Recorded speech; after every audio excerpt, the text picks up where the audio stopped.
পৃথিবীর যে যেখানে বসে ভিডিওটি দেখছেন সবাইকে অসংখ্য ধন্যবাদ। আশা করি সবাই ভালো আছেন। আজকে আমি অন্যতম একটি পাওয়ারফুল ভিডিও নিয়ে আপনাদের সামনে হাজির হলাম। আজকে যে বিষয়টা আপনাদের সাথে বলবো অত্যন্ত গুরুত্বপূর্ণ বিষয়। অনেকেই কমেন্টে লিখেছেন, অনেকেই কমেন্টে বলেছেন যে গুরুজি এরকম একটা ভিডিও আমাদের প্রয়োজন, যাতে আমরা সংক্ষিপ্তভাবে সহজ সরলভাবে কাজগুলি করতে পারি। তাই আমি বলেছিলাম যে অবশ্যই আমি সেই ভিডিও দেওয়ার চেষ্টা করব। তো বিগত দিনে একটু সময় লাগলেও, পেরিয়ে একটু সময় লং হয়ে গেলেও আমি কিন্তু সেই ভিডিও নিয়ে হাজির হয়েছি। তো আমি প্রত্যেককেই বলি যে আপনাদের কমেন্টে জবাব দিব, আপনাদের চাওয়া আমি পূর্ণ করব, কিন্তু আমাকে একটু সময় দিতে হবে। সময় যখন আপনারা আমাকে দিবেন আমি আপনাদেরকে আপনার চাওয়া পূরণ করে দিতে পারবো, ঠিক আছে? আর যদি আপনি আমাকে সময় দিতে না পারেন আমি কিভাবে দিব বলুন তো? আমার তো অ্যাসিস্ট্যান্ট নাই কোনো, আমি তো একাই আপনাদের সাথে কথা বলি, কাজ করি, ভিডিও তৈরি করি, ভিডিও আপলোড করতে অনেক সময় লেগে যায় জানেন। তো যাই হোক, আমি কথা বাড়াবো না, সেই দিকে লক্ষ্য করে আজকের পাওয়ারফুল ভিডিওটি যেটা আপনারা থাম্বনেলে দেখেছেন ঠিক দেখেছেন। তো আমাদের দেশের এখানে সেখানে আনাচে কানাচে শহরে শহরের বাইরে সর্বস্থানে আপনারা বলতে পারেন এই প্রবলেমগুলি কিন্তু হচ্ছে, অহরহ হয়। এখন আমাদের দেশে তান্ত্রিক কবিরাজ আহ, অভাব নেই। কারণ কি জানেন, ইউটিউব চ্যানেলটা বের হওয়ার পরেই আমাদের দেশে কি বলবো, অন্যান্য কান্ট্রি থেকে বিশেষ করে আমাদের কান্ট্রিতেই ইউটিউব কবিরাজ বেশি হয়ে গেল। ইউটিউব কবিরাজ সেটা হলো, ইউটিউবে গেলে অনেক তন্ত্র মন্ত্র, আপনি ইউটিউবে গিয়ে তন্ত্র মন্ত্র লিখে সার্চ দিবেন, দেখবেন কত তন্ত্র মন্ত্র আপনি শিখবেন। ওখানে চলে আসবে ভুরি ভুরি তন্ত্র মন্ত্রর কিতাব, গুরু সাধু মনি ঋষি বাবাজি মাতাজি পিতাজি দরবেশজি দাদাজি কাকাজি, বলবো কি, মাসি পিস ইত্যাদি সব চলে আসবে। আপনি দেখলেই বুঝতে পারবেন। একটা কথা কি জানেন, আমি কোনোদিন আত্ম অহংকার করি না, আমি অফলাইনে থাকতে ভালোবাসি। কিন্তু অনেক মানুষের অনুরোধে, অনেক মানুষের কথায় আমি অনলাইনে এসেছি। আর এখানে এসে আমি কাউকে কোনোদিন বলিনি যে আমি এটা পারি সেটা পারি, এটা করব সেটা করবো, আমি কাউকে কোনোদিন বলিনি। শুধু একটাই কথা বলি, আহ অনেক অনেক সময় কষ্ট যখন লাগে তখন আমি কাউকে ছাড়ি না। আমাকে আপনার সাথে আপনার অকারণে কেউ যদি কেউ আপনার সাথে লাগে, আপনি কাউকে ছাড়বেন? ছাড়বেন না। যেমন আমিও কাউকে ছাড়ি না যদি অকারণে কেউ লেগে যায়। সেটা হলো আমি বাংলাদেশ থেকে মোটামুটি যতটুকু শিক্ষা নিয়েছি, তো পরবর্তীতে যখন আমি কামাখ্যায় গেলাম, কামাখ্যা থেকে কামাখ্যা মায়ের আশীর্বাদে সেখানে মোটামুটি শিক্ষা কিছু নিলাম। সেখান থেকে শিক্ষা নিয়ে বাংলাদেশে আবার যখন আমি লেন করলাম, তখন কিন্তু আমি আসার পরে আমি কিন্তু সব জিনিসগুলো স্তব্ধ করে আঁকড়ে রেখেছি। কারণ আমি ভেবেছি, বুঝেছি আমার শিক্ষার প্রয়োজন, আমি শিখেছি। কিন্তু এটা প্রয়োগ করতে হবে মানুষের উপর, তো কোনো কথা না। কিন্তু আপনি যদি আমাকে স্যার, আমার সাথে আপনি উল্টো পাল্টা করলে আমি কিন্তু আপনাকে স্যার দিয়ে কথা বলবো না। একবার দুবার আপনাকে আমি ছাড় দিতে পারি, তৃতীয়বার আপনাকে আমি ছাড়বো না। এটা আমার একটা অভ্যাস, ঠিক আছে?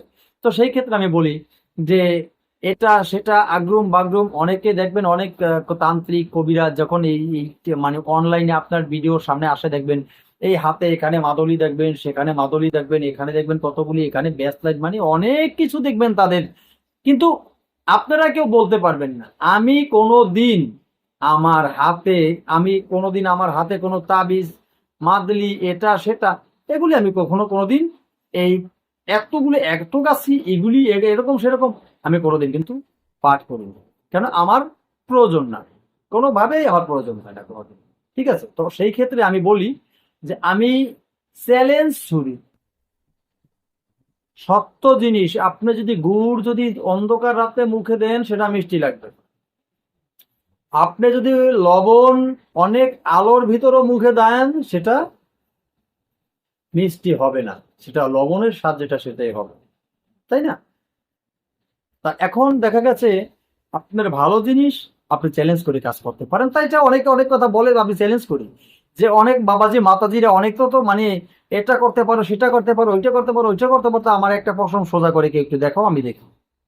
আর না হয়তো আমার সাথে চ্যালেঞ্জ করো, তোমার বাবার নাম আর তোমার নামটা দিও, আমি দেখি তোমার কিছু করা যায় কিনা। বলি, কেন বলি জানেন? যখন দেখি আমার কিছু শিষ্যদের উপরে কেউ আক্রমণ করে, যখন দেখি আমার চ্যানেলের ভিতরে উল্টো পাল্টা কমেন্ট করে, তখন আমি বলি ধৈর্য জিনিস ভালো। আপনি ধৈর্য সহকারে অপেক্ষা করবেন, সময়ের শুভ সময় একদিন আপনার সামনে আসবে। কুকুর ঘাউ ঘাউ করে, কুকুরের কথা আপনি কুকুরের পিছে যাবেন না কখনো। কারণ মানুষ কুকুরকে কামড় দিতে পারে না, কুকুর মানুষকে কামড় দিতে পারে। এটা মাথায় রাখবেন সবসময়। আচ্ছা যাই হোক, সেদিকে আর কথা বলবো না। তো চলুন আজকের যে মূল আলোচনা, মূল টপিকে চলে যাই। যে সেটা হলো এই যে কথা বললাম, জিন, পরি, ভূত, মাদারকালী, দেও, দানব, অশরীক আত্মা যেগুলি বলা হয়, এক কথা মানুষের সাথে চলে আসে, মানুষকে ভিতরে অ্যাটেন্ড করে মানুষকে বিভিন্ন ভাবে দুর্বল করে ফেলে। তো সেই ক্ষেত্রে সেই জিন পরীর আক্রমণ থেকে বাঁচার জন্য আজকের এই পাওয়ারফুল ছোট্ট একটি যন্ত্র। এখানে কোনো ঝামেলা নেই, কোনো মন্ত্র নেই, শুধু যন্ত্রটি লিখে আমার বলার নিয়ম মতন আপনারা কাজ করবেন। আপনার ছেলে, আপনার মেয়ে, আপনার পরিবার, আপনার মা, আপনার বাবা, আপনার আত্মীয় স্বজন, এই কাজটি আপনিই করতে পারেন। এখানে পারবে আর কোনো বাইরের লোক করতে পারবে না তা না, এটা সবাই কাজ করতে পারবেন, ঠিক আছে? তো সেই ক্ষেত্রে আমার অনুমতিও সবার প্রতি থাকবে। কি করবেন? আমার বলার নিয়ম মতো যন্ত্রটি রেখে আমি যেভাবে ব্যবহার করতে বলবো সেইভাবে প্রয়োগ করবেন। যদি জিন, পরি, ভূত, মাদারকারী, ডাকিনী, শাকিনী, যোগিনী, পিশাচিনী যে থাকুক না কেন, আপনি যখন কাজটি করবেন তখন আপনার এত আনন্দ লাগবে, এত আনন্দ লাগবে আপনি বুঝতেই পারবেন না। যত বড় প্রেত আত্মা হোক না কেন, হুট করে রোগীর সাথে, যত দূরে থাক, সাথে চলে আসবে। সাথে চলে এসে আপনার সাথে কথা বলতে শুরু করবে। আপনার সাথে কথা বলতে শুরু করবে, আপনি তার সাথে ভয় না পেয়ে আপনি তার সাথে কথা বলতে শুরু করবেন। তো সে কিভাবে যাবে, কোথা আগে জিজ্ঞেস করবেন সে কোথা থেকে আসছে, কেন আসছে। যদি আপনার পেশেন্ট ভুল করে থাকে তার তার কাছ থেকে আপনার ক্ষমা চেয়ে নিবেন, ঠিক আছে? যে আমার পেশেন্ট ভুল করেছে, আপনার পেশেন্টকে ক্ষমা করে দিয়ে আপনি চলে যাবেন। তো আপনি যারা যখন এভাবে যখন তাকে বিদায় করে দিবেন, আবার বলে দিবেন যে আপনারা আমাদের এই পেশেন্টের কাছে কোনোদিন আসবেন না, বা যে আপনাদের ভাষা যেরকম, যার যেরকম ভাষা আপনার ভাষায় আপনি বলবেন, সেটা বলে কই আপনি তাকে বিদায় করে দিয়ে দিবেন। দেখবেন খুব সহজে আপনার রোগ সুস্থ হয়ে গেছে। এখন সেই পরীক্ষাটি কিভাবে করবেন? যে আপনার এই রোগীর সাথে একজন কবিরাজের কাছে আপনি গিয়েছিলেন, সে বলছে যে আপনার এই লোকের সাথে ভূত, প্রেত, পিশাচ, এটা সেটা, জিন, পরি অনেক কিছু আছে, সেটা আপনি বিশ্বাস করবেন কেন? আপনি পরীক্ষা করতে পারেন না? আমার দেওয়া এই যন্ত্রটি দিয়ে আপনি পরীক্ষা করবেন, যদি থাকে সঠিক আপনিও দেখতে পারবেন, আর যদি না থাকে তখন আপনি কাউকে বিশ্বাস করবেন না। তো চলুন একবার আমরা সেই যন্ত্রটি একবার দেখে আসি। ছোট্ট যন্ত্রটি দেখে আসবো, তারপরে নিয়মটি বলে দেবো সংক্ষিপ্ত আকারে। এই যে যন্ত্র,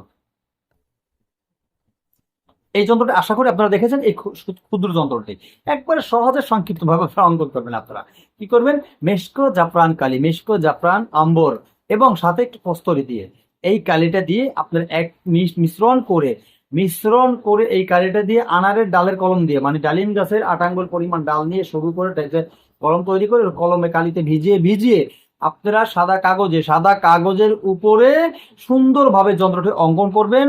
সুন্দরভাবে যন্ত্রটি অঙ্কন করবেন, আবারও বলছি, সুন্দরভাবে অঙ্কন করবেন। শনিবার অথবা মঙ্গলবার পশ্চিম দিকে মুখ করে বসে সুন্দরভাবে যন্ত্রটি যেভাবে অঙ্কন করা আছে হুবহু এইভাবে অঙ্কন করবেন। অঙ্কন করে আপনার কাছে যে রোগী আসছে, আপনার কাছে যে পেশেন্ট আসছে, সেই পেশেন্টে পরীক্ষা করবেন কিভাবে। এই লেখা হয়ে গেলে যন্ত্রটি যখন লেখা হয়ে যাবে, আপনি তখন কি করবেন? এটাই মনে করেন একটি যন্ত্র, ঠিক আছে? এটা যন্ত্র। আপনি যন্ত্রটিকে সর্বপ্রথম যন্ত্রের যে অনেকে যন্ত্র কিভাবে মুড়িয়ে নিতে হয় সেটা আপনারা জানেন না। আমি আজকে যন্ত্র মুড়িয়ে নেওয়াটা আপনাদের শিখাবো। এই যে দেখেন, এভাবে যন্ত্র ধরেছি, সর্বপ্রথম মুড়িয়ে নেব। এই যে এই যে আমার আমার আমার আমার যে নিজের দিকে, আমার দিকে আমি মুড়িয়ে নিলাম, ঠিক আছে না? এরপরে আমি মুড়িয়ে নিব আমার সামন দিকে, মুড়িয়ে নেব। এই যে আমার সামন দিকে মুড়িয়ে নেব। এই যে নিয়েছি না, এই যে মুড়িয়ে নিয়েছি, দেখেছেন তো? এবার 4 ভাঁজ আমি এইভাবে মুড়িয়ে দিয়েছি।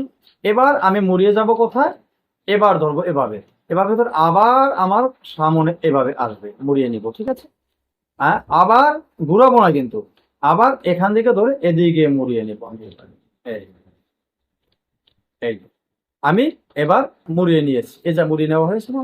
হয়েছে। এইটাকে আপনি আপনার সেই যে রুগীর ডান হাতের কথাটা মনে রাখবেন, সুন্দর খেয়াল রাখবেন, কথায় কোনো ভুল হলে আবার নতুন করে শুনবেন। যদি আপনার সেই রুগী মেয়ে হয়ে থাকে তাহলে তার বাম হাতের এই যে অনামিকা আঙ্গুল আছে, যে অনামিকা আঙ্গুল, 2 আঙ্গুলের মাঝখানে এরকম রাখবেন। এবার এইভাবে আঙ্গুলটি চেপে রাখবেন, ঠিক আছে? চেপে কিছুক্ষণ রাখবেন। যদি তার সাথে কোনো প্রেত, ভূত, মাদার, ডাকিনী, শাকিনী, যোগিনী থাকে, সাথে সাথে এসে আপনার সাথে কথা বলবে, যে কথা বলেছি, তখন আপনি তার সাথে কথা বলে সবকিছু ফায়সালা মিটিয়ে নেবেন। ঠিক আছে? তো বন্ধুরা, ভিডিও মোটামুটি অনেকটা লং হয়ে গেছে, আজকের মতো এখানে শেষ করি। তবে নতুন কোনো ভিডিও নিয়ে আসার আগ পর্যন্ত সকলে ভালো থাকবেন। তবে আপনাদের কাছে একটা কথা বলবো, ভিডিওটি বেশি বেশি শেয়ার করবেন, কারণ আপনার যদি কোনো কাজে না লাগে, আপনার কোনো আত্মীয় স্বজন বন্ধু বান্ধব থাকলে তাদের কাজে আসতে পারে। তাই ভিডিওটি শেয়ার করে দিলে তারা উপকৃত হতে পারবে। তো আজকের মতো এখানে শেষ করছি। সবাইকে ভালো থাকবেন। জয় গুরু।